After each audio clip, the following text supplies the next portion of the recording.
नमस्कार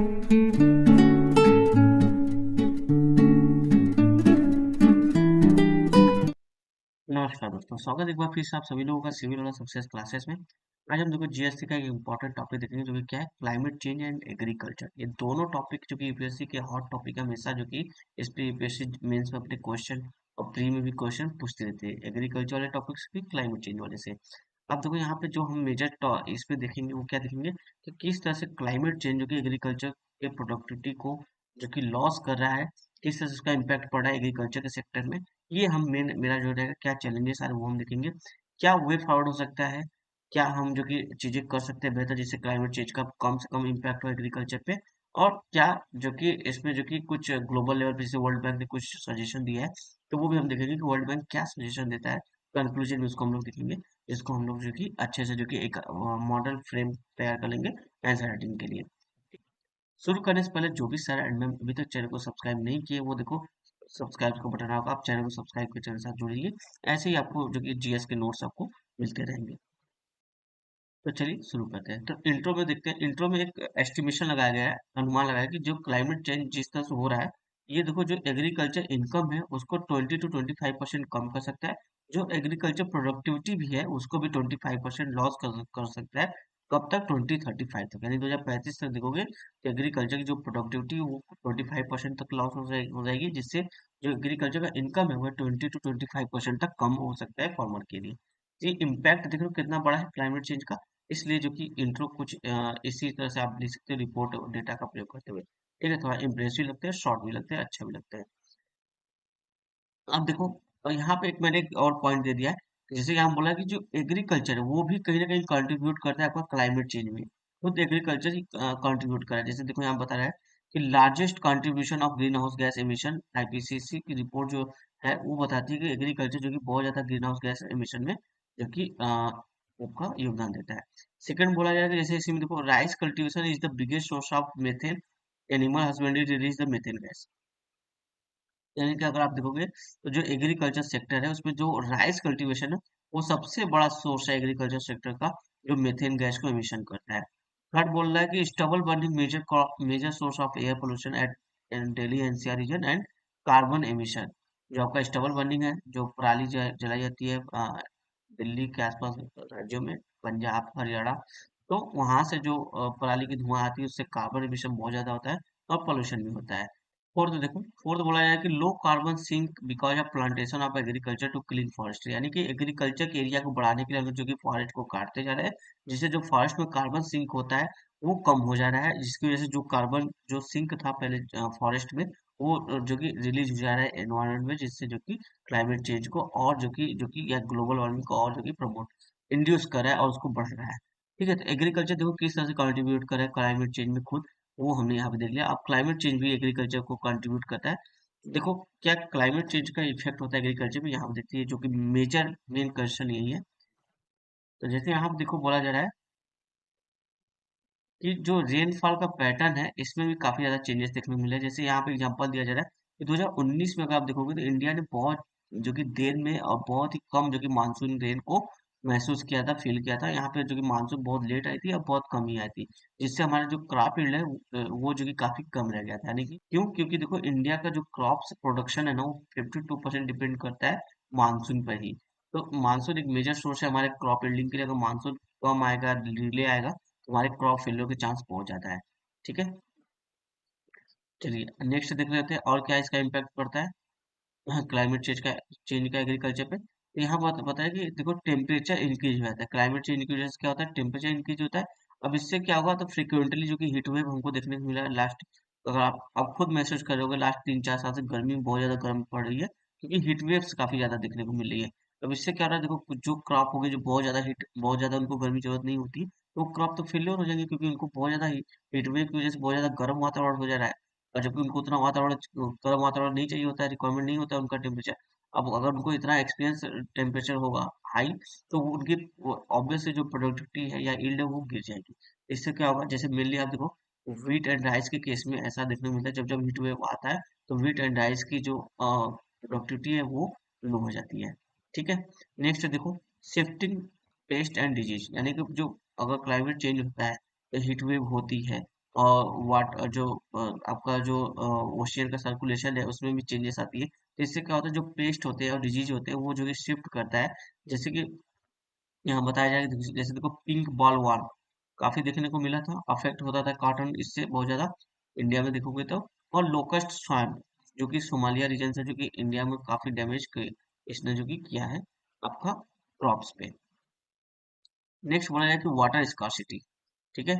climate change की वजह से वाटर स्कार्सिटी, जैसे बहुत सारे लेक्स पॉन्ड इवन छोटे छोटे रिवर जो है वो देखो सिंक हो गए। अब ये जो वाटर के सोर्स थे, इन्हीं के जरिए जो कि एग्रीकल्चर का भी काम होता था। अब जब यही नहीं रहेंगे, सिंक हो जाएंगे, तो अब एग्रीकल्चर का काम उस एरिया में कैसे होगा, है ना। तो ये प्रॉब्लम हो गई, तो इस वजह से प्रोडक्टिविटी भी कम होगी क्लाइमेट, इस तरह के क्लाइमेट चेंज से। नेक्स्ट बोला है कि एक्सट्रीम वेदर इवेंट, जैसे साइक्लोन आता है, फिर फ्रिक्वेंटली हम लोग देख रहे हैं ना, साउथ में बहुत ज्यादा, जैसे केरला के साइड, उड़ीसा के साइड, हर साल जो कि साइक्लोन आपको देखने को मिल रहा है, हेल स्टॉर्म, लैंड स्लाइड्स। तो ये सारे जो इवेंट होती है, जो घटनाएं होती है, इससे क्या होता है, जो क्रॉप होता है वो काफी ज्यादा डैमेज होता है। जो हमारा लाइव स्टॉक होता है वो भी काफी ज्यादा डैमेज होता है। इंफ्रास्ट्रक्चर भी, एग्रीकल्चर जो इंफ्रास्ट्रक्चर जैसे रोड वगैरह हो, कुछ भी हो, तो वो भी डैमेज होता है। तो इससे क्या होती है, हमारी प्रोडक्टिविटी की जो कि लॉस होती है। एक चीज यहाँ पे देखो, एक चीज मिस हो गया, जो टेम्परेचर इंक्रीज होता है ना, इससे क्या होता है, जो आपके लाइव स्टॉक होते हैं, इसे इरेज कर दूं मैं तो आप समझ जाएगा। देखो, जो आपके टेम्परेचर इंक्रीज होता है, इससे जो आपके लाइव स्टॉक है, ठीक है, जो पशु होते हैं, इनके भी हेल्थ पे जो कि इसका निगेटिव इम्पैक्ट पड़ता है, जिससे इनकी प्रोडक्टिविटी जो कि लो हो जाती है। ठीक है, तो ये भी एक आप यहाँ पे इंक्रीज टेम्परेचर वाले टॉपिक में लिख सकते हो पॉइंट। तो देखा आपने, ये 5-6 पॉइंट हमने देखा, जहां पता चला कि किस तरह से क्लाइमेट चेंज जो कि एग्रीकल्चर को इफेक्ट कर रहा है। आई थिंक ये बहुत बड़े लेवल पे हिट कर रहा है, जिससे जो कि हमारा एग्रीकल्चर का जो यील्डिंग होता है वो बहुत ही धीरे धीरे जो कि कम होता जा रहा है। तो इससे क्या होता है, फूड सिक्योरिटी की बहुत बड़ी चिंता सामने हमको देखने को मिलेगी। फिर तो गवर्नमेंट ने भी कुछ एफर्ट किए हैं ताकि हम जो कि क्लाइमेट रेजिलियंट जो कि एग्रीकल्चर कर सके, जैसे national mission on sustainable agriculture, green India mission, PM कृषि सिंचाई योजना, परंपरागत कृषि विकास योजना, national agro forestry policy, आईकार climate resilient village. तो इस तरह से कुछ गवर्नमेंट के एफर्ट है जो क्लाइमेट रेजिलियंट जो कि एग्रीकल्चर करने को प्रमोट कर रहा है। तो इसको बस आपको अगर मेंस पे क्वेश्चन पूछेगा तो बस थोड़ा सा बता देना है हिंट कि हाँ, गवर्नमेंट ने भी कुछ इस पे प्रयास कर रहे हैं, ठीक है। अब देखो क्या हम कर सकते हैं, कैसे इसको इम्प्रूव कर सकते हैं। तो पहला पॉइंट बोला जा रहा है आपको, shifting from input intensity to knowledge intensity, यानी कि आपको जो बहुत ज्यादा आप यूरिया खाद देके एग्रीकल्चर प्रोडक्टिविटी बढ़ाने में जो ध्यान दे रहे हो, इस पे आपको ध्यान नहीं देना, इसको छोड़ना होगा। इसके जगह पे आपको नॉलेज इंटेंसिटी के आधार पर जो एग्रीकल्चर करना होगा, यानी करेंगे तो जो आपको टेक्नोलॉजी है उनका प्रयोग करना पड़ेगा, ताकि आपका एग्रीकल्चर जो कि सस्टेन हो सके क्लाइमेट के अगेंस्ट। जैसे प्रिसीजन प्रिसीजन फार्मिंग करनी होगी, कवर फार्मिंग करनी होगी, सेंसर का यूज करना होगा, अदर साइंटिफिक टूल है उनका भी यूज करना होगा, ठीक है, जिससे आप बेहतर जो कि एग्रीकल्चर कर सको। सेकंड बोला जाए कि intercropping and agroforestry to increase climate resilient, climate resilient को बढ़ाने के लिए आपको इंटरक्रॉपिंग और एग्रोफॉरेस्ट्री करनी पड़ेगी। प्रमोटिंग ड्रॉट टॉलरेंट क्रॉप, यानी जो ड्रॉट टॉलरेंट क्रॉप है उनको प्रमोट करना होगा। जैसे यहाँ बताया जाए कि ग्रीन ग्राम BM 2021-1 ये इंट्रोड्यूस किया गया था औरंगाबाद महाराष्ट्र में, जो कि एक तरह से एक चना की वैरायटी है, हरे चने की, जो कि ड्रॉट टॉलरेंट क्रॉप है, बनाया गया था औरंगाबाद में। और क्या प्रमोट कर सकते हो, मिलेट्स इन फूड हैबिट। मिलेट्स देखो कम पानी में बहुत ज्यादा होता है, ड्राई रीजन के लिए, ड्राई रीजन में बेहतर होता है, इसको ज्यादा पानी की आवश्यकता नहीं है। तो अब जो कि इसमें न्यूट्रिएंट भी भरपूर होता है, इसलिए सुपर फूड इसको बोला जाता है। तो मिलेट्स को जो कि फूड हैबिट में हमको अपनाना पड़ेगा, हमारा हमारा जो फूड हैबिट है उसको चेंज करना पड़ेगा। तो मिलेट्स को अगर हम अपनाएंगे तो ये क्लाइमेट चेंज के अगेंस्ट थोड़ा सा हमारी जो फूड सिक्योरिटी वो इंश्योर हो सकेगी। और साथ में बोला जाए कि GM क्रॉप को भी जो कि इनकरेज करना चाहिए, जैसे BT कॉटन, BT ब्रिंजल, ताकि ये जो क्लाइमेट के अगेंस्ट जो कि रेजिलियंट शो कर सके और बेहतर जो कि यील्डिंग दे सके। फोर्थ बोला जाए कि क्लाइमेट स्मार्ट वाटर मैनेजमेंट, हमको क्लाइमेट के अनुरूप ही जो कि वाटर मैनेजमेंट करना होगा, जैसे drip irrigation, micro irrigation, recharge और ग्राउंड वाटर को रिचार्ज करना, ठीक है, रेन वाटर को स्टोर करना, और पॉन्ड कैनाल जो आपके रिवर्स है छोटे छोटे, उनको मेंटेन करना, ठीक है, ये हमारी जिम्मेदारी होनी चाहिए, जिससे हम देखो वाटर मैनेजमेंट बेहतर कर सके। नेक्स्ट बोला जाए कि कोलैबोरेशन एमंग स्टेक होल्डर, जैसे आपके रिसर्चर्स हैं, NGO हैं, और इंटरनेशनली किसी ने अच्छा काम किया है तो ऐसे बेस्ट प्रैक्टिस, जो इंटरनेशनली बेस्ट प्रैक्टिसेस हैं उनको भी अपनाना चाहिए। जैसे इजराइल से हम देखो ड्रॉट रेजिलियंट क्रॉप बिल्डिंग भी सीख सकते हैं। तो इस तरह की जो बेस्ट प्रैक्टिसेस है उसको अपना सकते हैं। तभी हम सब मिल के ही जो कि देखो अपने क्लाइमेट चेंज से लड़ सकेंगे, उससे बेहतर उसके अगेंस्ट जाके ही तो क्लाइमेट चेंज के इम्पैक्ट को कम कर सकते हैं जितना हो सकेगा। तो ये सारी चीजें हमको करना पड़ेगा, तो ये कुछ वे फॉरवर्ड है। और साथ में कंक्लूजन पे थे, कंक्लूजन में वर्ल्ड बैंक ने भी कुछ इस पे काम किया, वो हम यहाँ पे मेंशन करेंगे। जैसे we need to follow World Bank group climate smart agriculture practice. World Bank ने जो कि क्लाइमेट स्मार्ट एग्रीकल्चर प्रैक्टिसेस की, जैसे कुछ चाइना में की है, कुछ साउथ अफ्रीका के देश जैसे नाइजीरिया वगैरह में भी इन्होंने जो कि फंडिंग सपोर्ट दी है, ताकि आप क्लाइमेट रेजिलिएंट जो कि एग्रीकल्चर कर सको। चाइना में भी किया है, जो कि काफी सक्सेसफुल रहा है। तो इन्होंने क्या बताया वर्ल्ड बैंक ने, कि हमको देखो तीन प्रॉब्लम, थ्री प्रॉब्लम पे जीत हासिल करनी है। तो विन ऑन थ्री प्रॉब्लम, कौन कौन से थ्री प्रॉब्लम पे जीत हासिल करनी है? पहला, increase food production to ensure food security for 9.7 billion by 2050। यानी कि 9.7 बिलियन लोगों के लिए 2050 तक फूड सिक्योरिटी इंश्योर करने के लिए हमको फूड प्रोडक्शन को बढ़ाना होगा। Adoption climate change and enhanced resilient like GM crops, millet crop, micro drip irrigation. यानी कि देखो हमको क्लाइमेट चेंज को अडॉप्ट करने वाले जो कि आपके फसल को फसल का उत्पादन करना होगा।